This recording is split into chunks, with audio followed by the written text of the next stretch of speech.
student. I am Anil sir, and this is the book of English First Flight for class 10. And today I will teach you its lesson 1 poem Dust of Snow.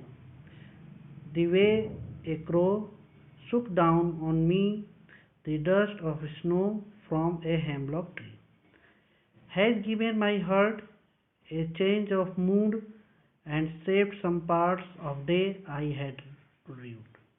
Robert Frost. So, Dust of Snow, composed by Robert Frost, an American poet who described his feelings so easily way. And its summary I will write for you. So here, the poem is composed by Robert Frost. In this poem, poet tells that even a simple moment has a large significance. Here the poet throws light upon the unimaginable healing power of nature and tiny things. From a bad mood to ill health, there is nothing that cannot be cared by nature. The author was experiencing one such bad day when a crow's movement near a hemlock tree dusted snow upon him. The snow instantly makes him happier. His day gets a lot of better. Thus the supremacy of nature as a whole made him realize how petty his problem was. The fact that hemlock tree is poisonous combined with crow being the indicator of doom and fear are used in the poem as a carriers of happiness in the life of narrator.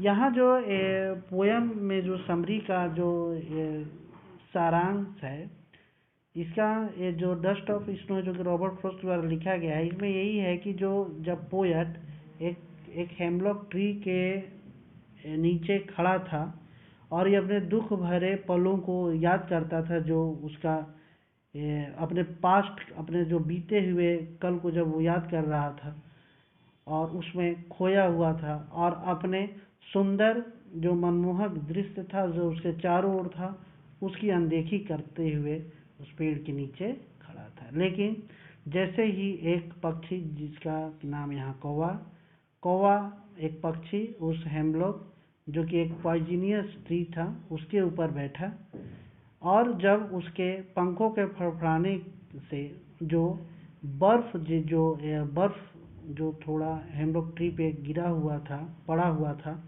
वह poet के ऊपर गिरा और जैसे ही उसके गिरने के बाद पोएट का जो मन है, जो मूड है, वो इसकी अवस्था में चेंजिंग आ गया। अब यह ध्यान देने लगा कि जो बीते हुए कल के अलावा भी इसके पास बहुत कुछ है जो अभी आने वाला है, जिसके बारे में यह बेटर थिंक कर सकता है, उसके बारे में सोच सकता है। इस तरह से यहाँ हम ये देखते हैं कि एक छोटे से कौवे और एक हेमलॉक ट्री के जरिए यहाँ पर रॉबर्ट फ्रॉस्ट ये बताना चाहते हैं कि कैसे कोई भी ये पेड़, कोई भी पक्षी कोई छोटा या बड़ा नहीं होता है। कभी कभी हम यहाँ देखते हैं कि वो कौवे को ही क्यों लिए, यहाँ हेमलॉक ट्री को ही क्यों लिए, इसके पीछे मेन यही कारण था कि लोगों के मन में हेमलॉक ट्री के बारे में गलत धारणा न बने। कौवे का रंग और काँव काँव करने की आवाज़ से लोग उसको अपने से दूर भगाते हैं, लेकिन यहाँ पे पोएट उसका यूज़ इसलिए किया है जिससे कि हम लोग कौवे को भी एक गलत धारणा में न लें। एक कौवा भी हमारे बीते हुए पल को अगर एक खुशहाली दे सकता है तो हमें उसके ये मतलब कि कौवे को एक गलत धारणा में नहीं लेना चाहिए। यही कारण है कि यहाँ पे रॉबर्ट फ्रॉस्ट ने इन दोनों जहाँ की एक जहरीले पेड़, पॉइजनियस पेड़ के बारे में बताया। उसी तरह से कई सुंदर पक्षियों के अलावा एक कौवे के बारे में भी इस पोयम में इनको मेंशन किया है। इस तरह से यह पोयम ख़त्म होता है। इसका समरी हमने इस तरह से लिखा है। आप इस को अपने कॉपी में उतारिएगा और इसको जब स्कूल खुलेगा तो दिखाइएगा। सो इस तरह से यह जो फर्स्ट चैप्टर है उसका समरी भी आज ख़त्म हो गया।